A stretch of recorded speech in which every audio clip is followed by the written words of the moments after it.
Weather Service in League City has issued a severe thunderstorm southwestern Liberty County in southeastern Texas, until 4:30 p.m. Central Standard Time.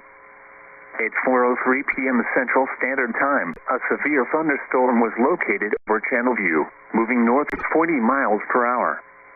Hazard, 60 miles wind gusts. Source, radar indicated.